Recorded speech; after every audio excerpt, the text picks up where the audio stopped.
Saturday, a very tough day. We would have made it over Alpine Lakes, except halfway down Knife Point Glacier, Andy's feet were obviously bothering him. So we decided to take a longer route, which turned out to be interesting. At this point, Mike deviated from the itinerary he'd given his family and friends. Faced danger and risk, played it safe though too, where wisdom called for. I will remember this day. Then, Mike jumped from one unstable boulder to another. Just as his feet went off the edge, the other boulder came down and fell into a pocket between the rocks. It just so happened that the shape of the two rocks where his legs were trapped him. They didn't injure his legs, but did create sort of granite shackles. With his faithful dog by his side, he shifted into survival mode. First, he tried to move the boulder with his hands, but he had no leverage against the 800-pound behemoth.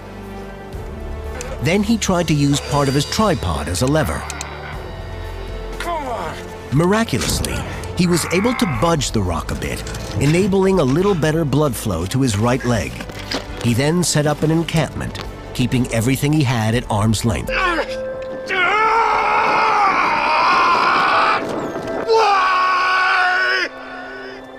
Where are you? Why?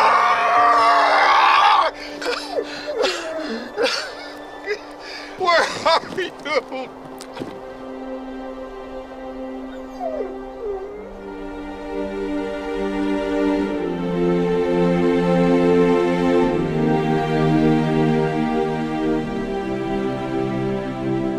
Yesterday was an outpouring of emotion.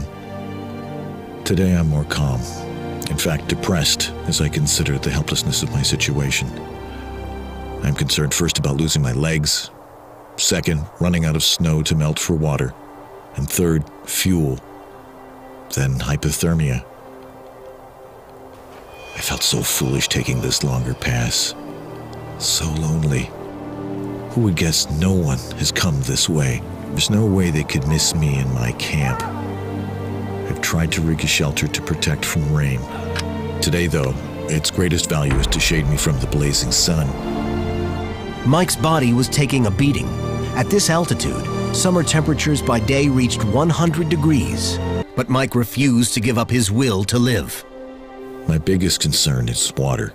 I only have 2 quarts left and a little snow that was between the rocks. The irony is that the lake is only 30 feet away, but I can't get my leg to stretch that long. I am drinking 1 quart today, saving a quart for tomorrow. I'm also saving my urine. I wonder how it'll taste with Crystal Light on Friday.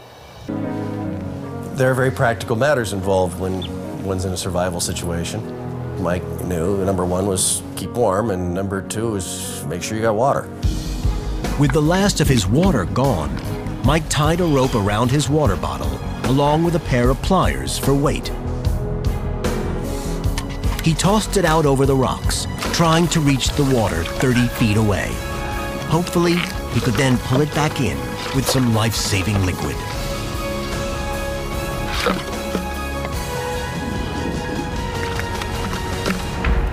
Come on. No.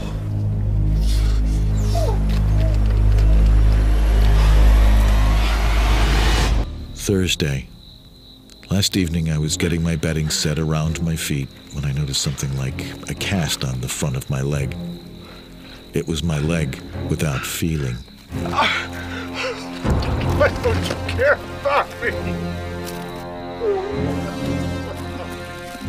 Mike was a man of God, but he was also very human, scared and suffering. God is with me, but I'm angry with him. Why this terrible injustice? Or is it the product of pride? His mind began to play tricks on him. Mike, we are right here. We're with you, Mike. Dad, it's Katie. I'm right here, Dad. I awake from a dream with a strong sense of Diane's and Katie's presence. Everything is going to be okay, Mike. Only it's just Andy. Mike had now been trapped for 6 days. God will make a way, either earthly or heavenly.